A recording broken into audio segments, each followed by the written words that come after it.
The TPLF Manifesto of February 1976, The Republic of Greater Tigray. By Tigray J. Tareku. Source: www.ipf.info. January 13, 2008. First post date unknown. The Tigray People Liberation Front, TPLF, had published their organization's manifesto in February 1976. The booklet was printed in Sudan. The TPLF Manifesto clearly defined who a Tigrayan is, the land that the TPLF considers as Tigray, and the final destination of the TPLF.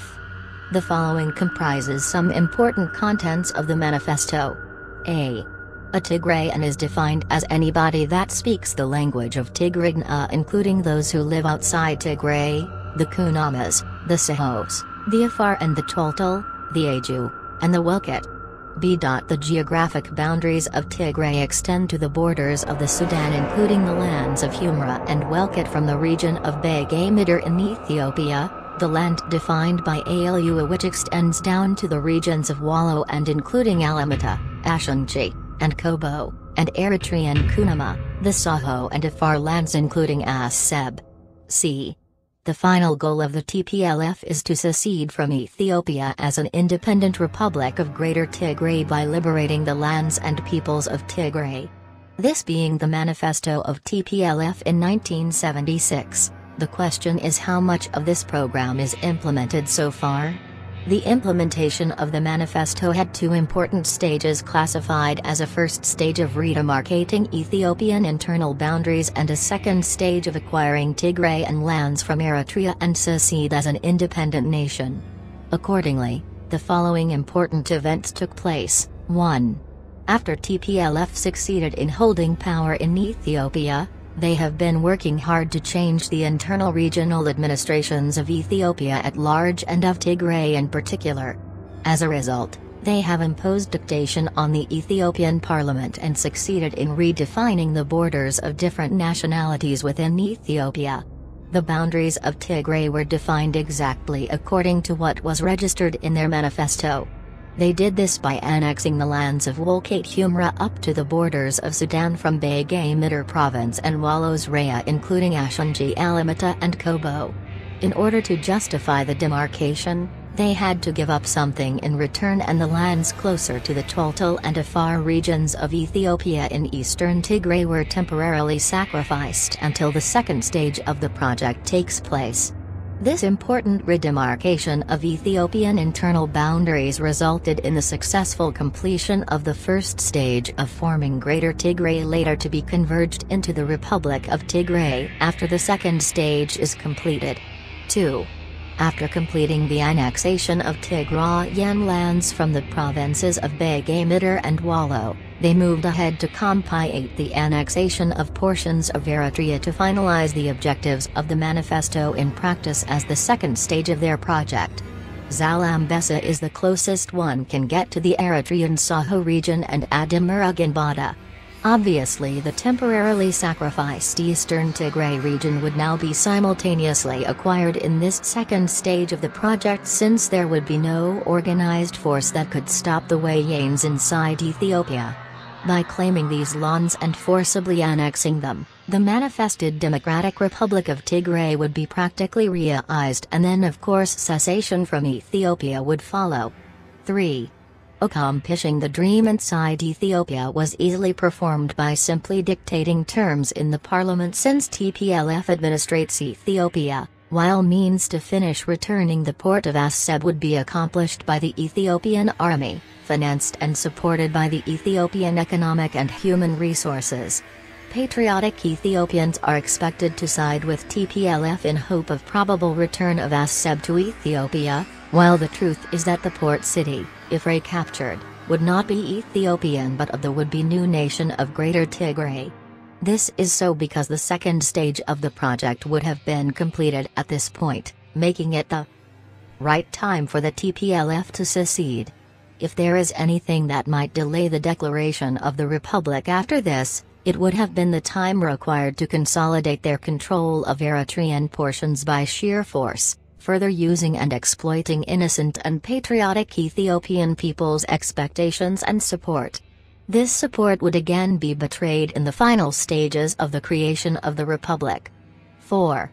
While the imaginary manifested program is completed this way, the economic ploy had another direction. This direction was focused at transporting capital and material as much as possible from the rest of Ethiopia to Tigray for future use when the Republic is established. This would require for TPLF staying in power in Ethiopia until the plan is well implemented.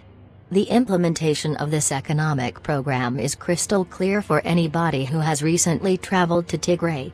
The TPLF Wayne regime has been heavily investing Ethiopian capital in Tigray such that the region and the city of Mekelle are the fastest growing in the country.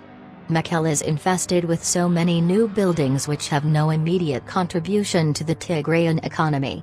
These are empty high-rises ready to be used in the future when the Republic, which would include Asseb, is fully established.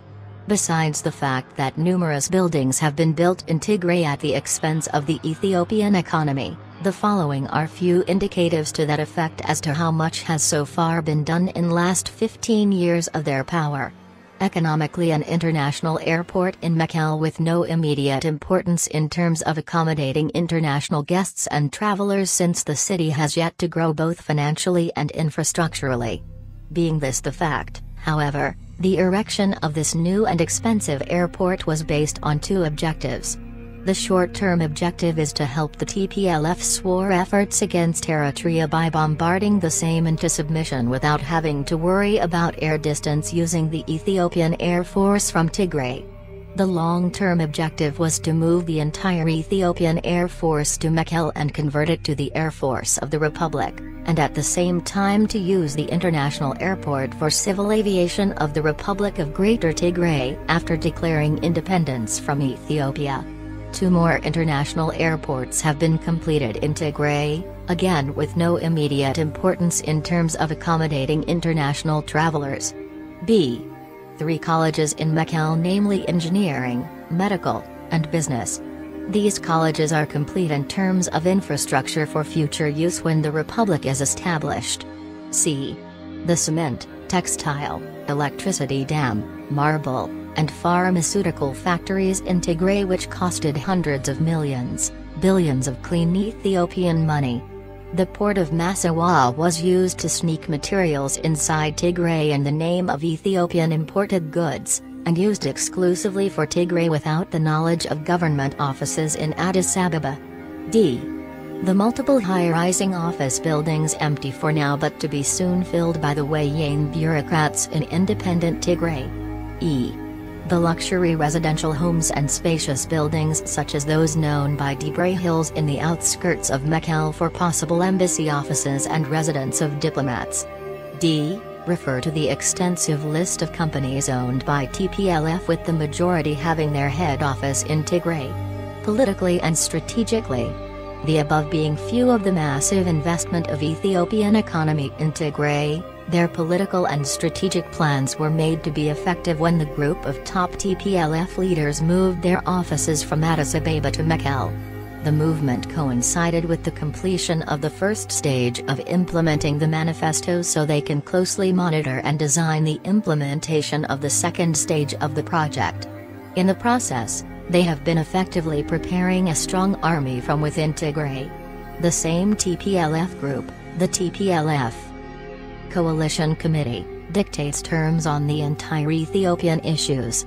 The central government of Ethiopia listens to the Central Committee of the TPLF residing in Tigray, which has been working under the confusing philosophical banner of the Marxist-Leninist League of Tigray. This group is instrumental in the process of completing the second stage and the framework for the future government of the Republic of Greater Tigray. After controlling Asseb and other planned lands at the expense of Ethiopian human and material resources, the TPLF group would only then complete the goals of their impractical manifesto fully. As easy as it seemed to them, they will finally move towards seceding from Ethiopia as an independent nation, leaving Ethiopia in confusion, uncertainty, and extreme danger of ethnic conflict, and Eritrea under a government that can be easily controlled by their authority. Some experts say they had planned to leave Ethiopia without a central government for Ethiopian major ethnic groups such as the Amharas and the Oromos to figure it out, and for them, gaining time to consolidate their republic. At this point, the Republic of Greater Tigray would have been put in practice and Tigray would secede from Ethiopia with Asseb. In their plan, Asseb would be Tigrayan and never Ethiopian. Finally, we encourage all Ethiopians to prove the validity of the contents in this article by requesting the manifesto from other political organizations. This dangerous manifesto has been revealed by the TPLF leaders in February 1976 during the initial stages of the organization. It is important for every Ethiopian to be informed about this issue and also raise the level of awareness and know what exactly is going on in our beloved country. Insecure and completely disorganized Ethiopia would be the result of this crazy manifesto if implemented. Materially, the northeastern Ethiopia, including the entire Afar and Taltal regions and the already taken portions of Wallo and Begay Midar, and politically, a chaotic and uncertain future that can lead to anything one can possibly imagine are the results of the TPLF, Wayne's Manifesto for Ethiopia. It is important to point the fact that the Tigrayan people are as victims of this plot as any other Ethiopian. The responsibility of this mess is directed towards few fascist TPLF leaders who recklessly and selfishly betrayed their own people's struggle of 17 years. They forgot the bitter struggle in the past and became the same type of chauvinists and oppressors they fought against in the past.